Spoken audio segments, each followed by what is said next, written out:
नमस्कार दोस्तों, मैं अजीत कुमार मिश्रा आप सभी का शुद्ध सनातन में एक बार फिर स्वागत करता हूं। आपने महाभारत सीरियल ज़रूर देखा होगा। उसमें एक चरित्र है शिखंडी का। शिखंडी को कुछ लोग हिजड़ा मानते हैं। हिजड़ा होना कोई गलत बात नहीं है, एक चॉइस है या ईश्वर ने उनको वैसा बनाया है, तो ईश्वर की मर्जी है। लेकिन महाभारत सीरियल में शिखंडी को एक हिजड़े के रूप में दिखाया गया है, ट्रांसजेंडर के रूप में दिखाया गया है। लेकिन क्या सच में ऐसा था कि वो ट्रांसजेंडर थे? कुछ लोग ये कहते हैं कि शिखंडी जो थे नपुंसक थे, इम्पोर्टेंट थे, अलग अलग बातें कहते हैं। पर महाभारत सीरियल में शिखंडी का रोल पेंटल ने किया था, आपको याद होगा। और उस पर पेंटल को आप एक्ट करते जब देखेंगे तो उसमें वो औरतों की तरह चलते हैं और उनकी अदाएं स्त्रियों जैसी हैं, वो श्रृंगार वैसे कर रहे हैं। तो क्या सच में शिखंडी वैसे ही थे? ऐसा नहीं है। शिखंडी एक बहुत महान योद्धा थे।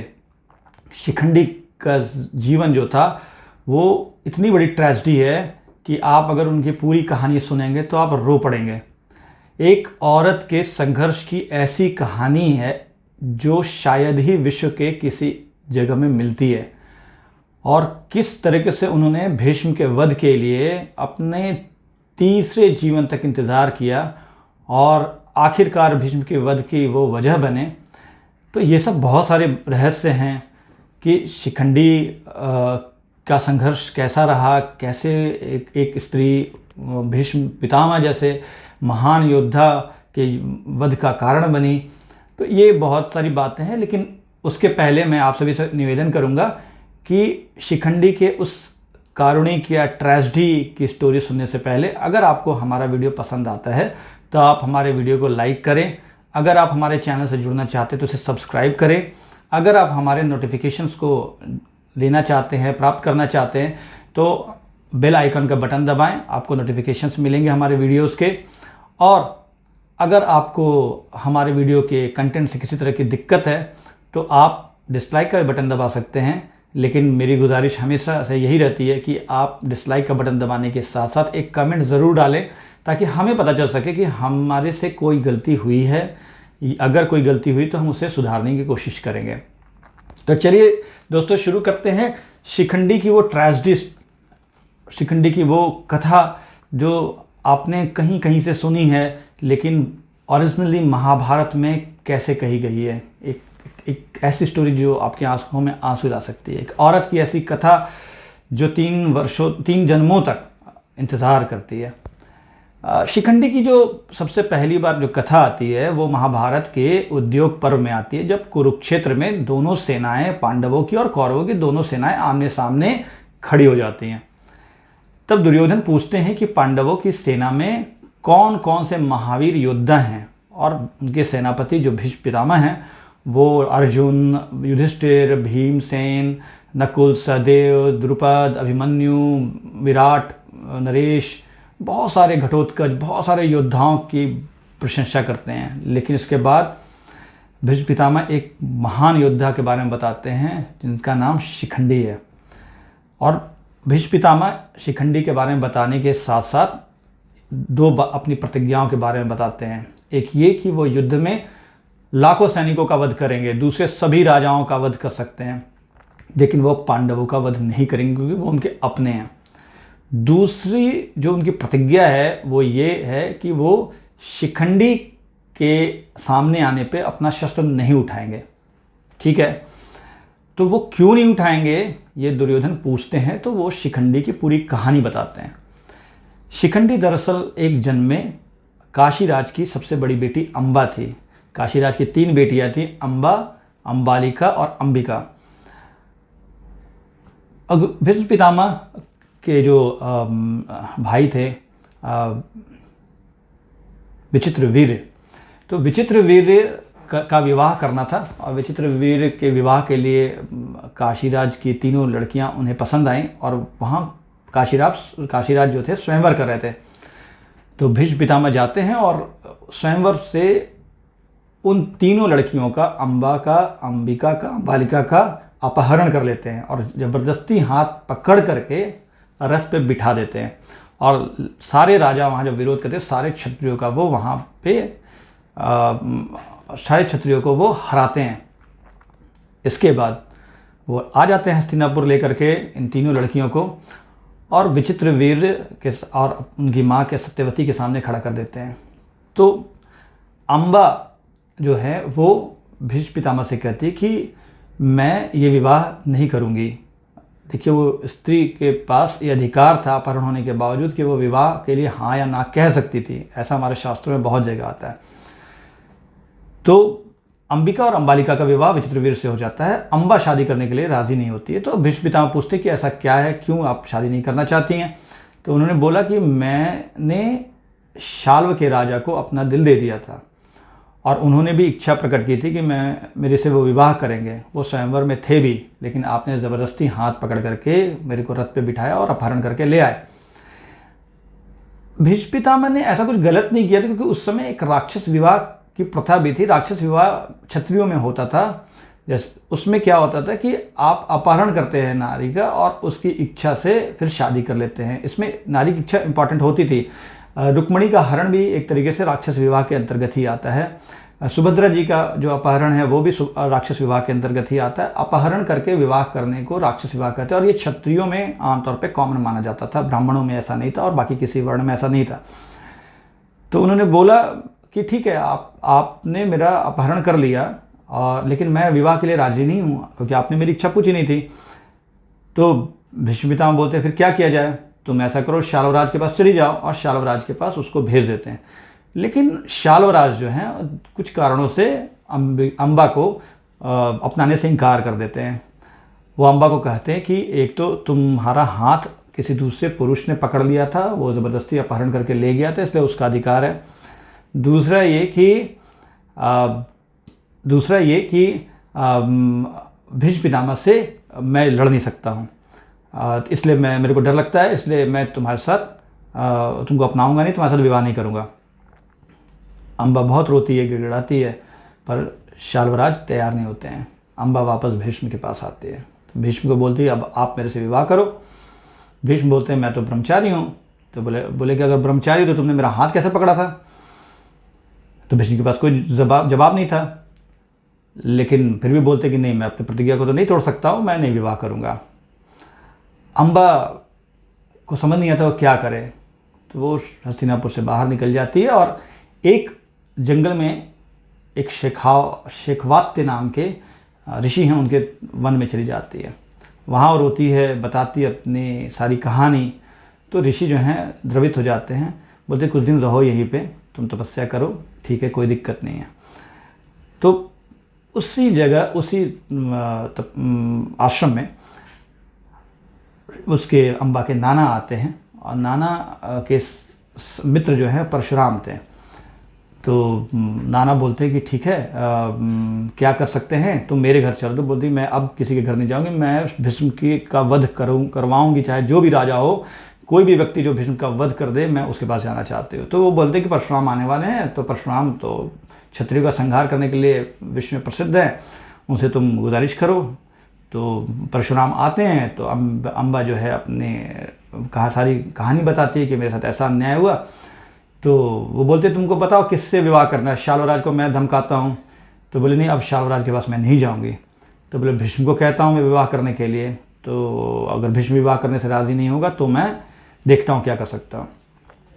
इसके बाद अम्बा को लेकर परशुराम हस्तिनापुर पहुँच जाते हैं। वहाँ भीष्म पितामह को बोलते तुम विवाह करो, मैं तुम्हारा गुरु हूँ, मैं तुम्हारा आज्ञा दे रहा हूँ। तो वो बोलते हैं कि एक श्लोक सुनाते हैं जो मरुत का कहा है, उसमें यह है कि अगर गुरु आपकी प्रतिज्ञा को भंग करा रहा हो या गुरु को ऐसा कार्य करने के लिए कह रहा हो जो सही नहीं है, तो आप गुरु की बात को तुरंत ठुकरा सकते हैं और इससे आपको पाप नहीं लगेगा। तो परशुराम क्रोधित हो जाते हैं। परशुराम बोलते तो फिर युद्ध करो। तो भीष्म पितामह बोलते कि ठीक है, कुरुक्षेत्र के मैदान में हम लोग युद्ध करते हैं। और कुरुक्षेत्र के मैदान में दोनों आमने सामने खड़े हो जाते हैं, युद्ध शुरू हो जाता है। तो जब युद्ध शुरू हो जाता है तो उसके पहले, माफ़ कीजिए मैं थोड़ा सा भूल गया था, उसके पहले जब अम्बा अपना रोना सुनाती है तो बोलते हैं परशुराम कि मैंने तो प्रतिज्ञा कर रखी है कि मैं सिर्फ उसके खिलाफ शस्त्र उठाऊंगा जो ब्राह्मणों के साथ द्वेष करता हो, किसी की कोई मेरे शरण में आ गया हो, या वो व्यक्ति जिसने सभी क्षत्रियों को जीत लिया हो, मैं उसका भी वध कर दूंगा। तो अम्बा बोलती कि आपके पास 3 केसेस जो हैं उसमें से 2 पे तो मैं उतरती हूँ, मैं आपकी शरण में आई हूँ, और काशीराज के स्वयंवर, हम लोग के स्वयंवर के समय में उन्होंने सारे क्षत्रियों को भीष्म ने जीत लिया था, तब तो आपको युद्ध करना चाहिए। तो खैर फिर जो बात बताई थी मैंने आपको कि वो सभी जाते हैं और भीष्म मना कर देते हैं। तो कुरुक्षेत्र में इस दोनों आमने सामने आ जाते हैं, भयंकर युद्ध होता है। स्थिति ये होती है कभी परशुराम मूर्छित हो जाते हैं, कभी भीष्म मूर्छित हो जाते हैं। एक बार परशुराम के बाण से भीष्म मूर्छित हो जाते हैं। तो भीष्म के 8 वसुओं के स्वरूप थे, वसु देवता गण होते हैं एक विशेष प्रकार के। तो वसु लोग आते हैं उनको मूर्छा से जगाते हैं और उनको एक अस्त्र देते हैं, प्रस्वास्त्र करके। बोलते हैं कि ये अस्त्र जो है ना तुम भीष्म पितामह पे चला देना, सॉरी माफ़ कीजिएगा, ये अस्त्र जो है तुम परशुराम पे चला देना, और परशुराम सो जाएंगे, उनको मारना मत, ब्रह्महत्या लगेगी। तो बोले ठीक है, कोई बात नहीं है। तो दूसरे दिन परशुराम जो है ब्रह्मास्त्र चला देते हैं, भीष्म पितामह ब्रह्मास्त्र चला देते हैं। दोनों के ब्रह्मास्त्र के एक दूसरे टकराने लगते हैं। तो इस मौके का फ़ायदा उठा करके जैसे ही भीष्म प्रस्वास्त्र उठाते हैं तो सभी देवता आकर उनको समझाते हैं कि देखो मत चलाओ, इसको वापस ले लो। हम लोग भी परशुराम को मनाते हैं और युद्ध को ख़त्म करो, कोई फ़ायदा नहीं, कोई जीतेगा नहीं।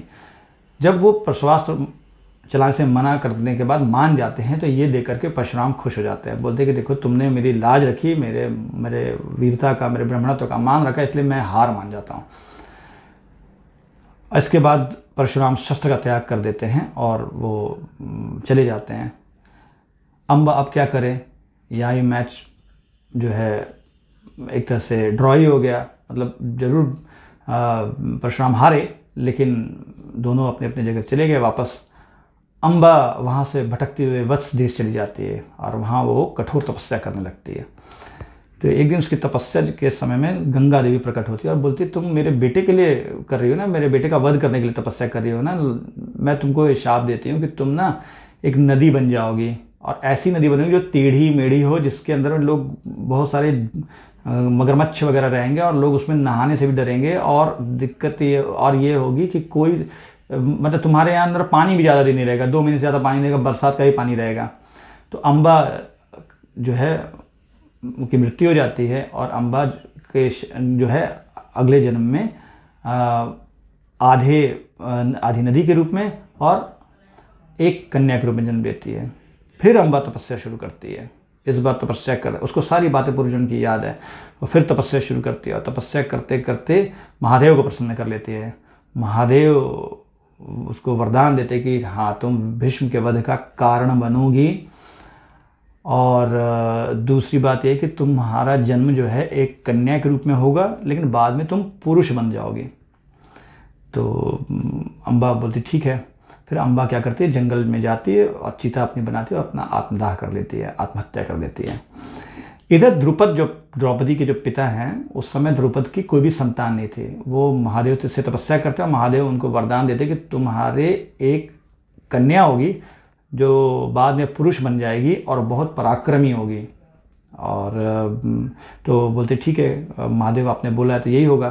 तो द्रुपद की पत्नी से एक कन्या का जन्म होता है, लेकिन चूंकि द्रुपद और उनकी पत्नी को लगता है कि बाद में पुरुष ही हो जाएगी, तो वो उसका नाम शिखंडिनी ओरिजिनल रहता है, उसका नाम दुनिया को बताते शिखंडी है, और उसको बचपन से ही एक मर्द की तरफ पालते हैं। उसको वैसे ही कपड़े पहनाते हैं, उसकी चाल ढाल सब कुछ एक मर्द की तरह रहती है, जबकि अंदर से वो एक कन्या होती है।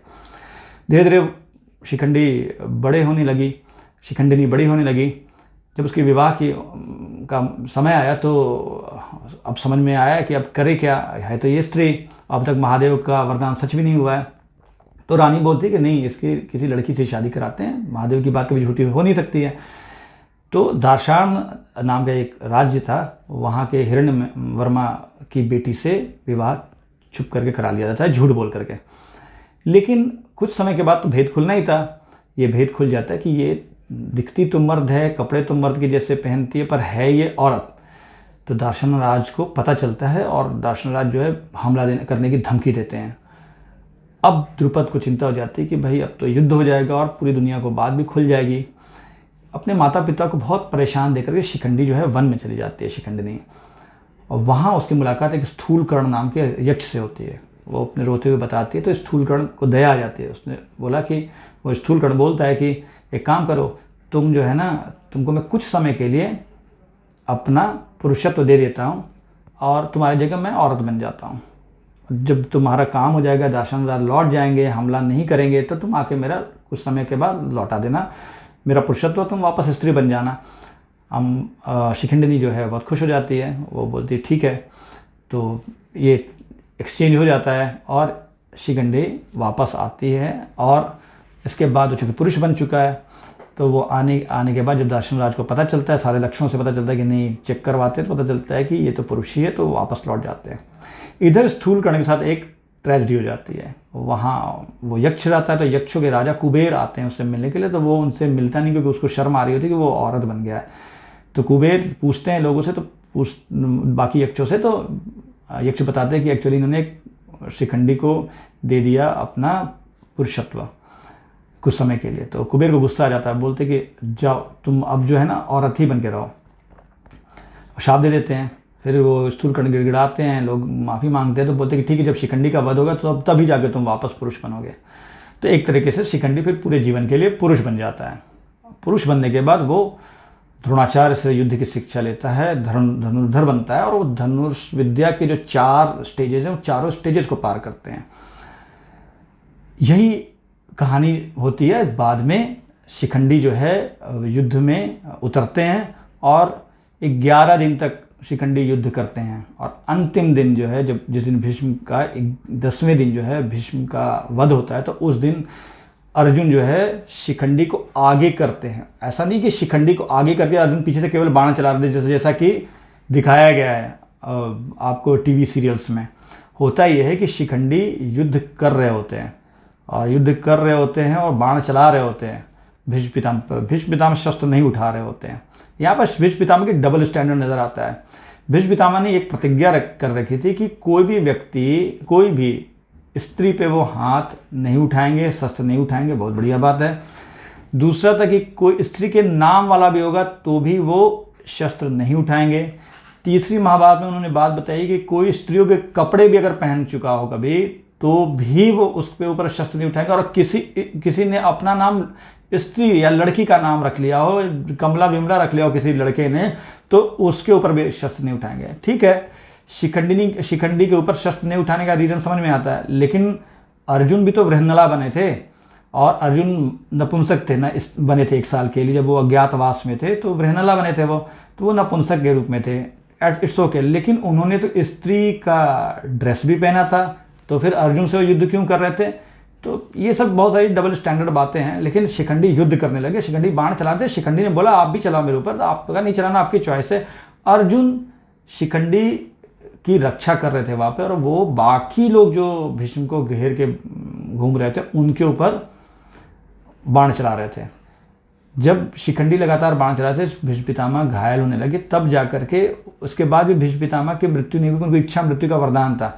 तब देवता गण आते हैं और वसु लोग भी आते हैं, बोलते हैं देखो तुम्हारा टाइम पूरा हो गया है, तुम्हारे वजह से ना युद्ध में अधर्म बढ़ रहा है और तुम अगर युद्ध करते रहो तो गलत बात है।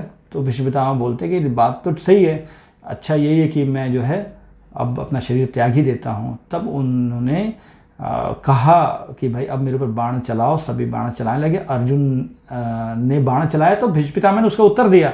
भीष्म पितामह अर्जुन से लड़ाई कर रहे थे। उस समय भी ऐसा नहीं था कि अर्जुन बाण चला रहा, जैसे कि टीवी सीरियल दिखा रहा है कि वो एकदम हाथ फैलाए खड़े हैं, बाण लग जा रहा, गिर गया, ऐसा नहीं था।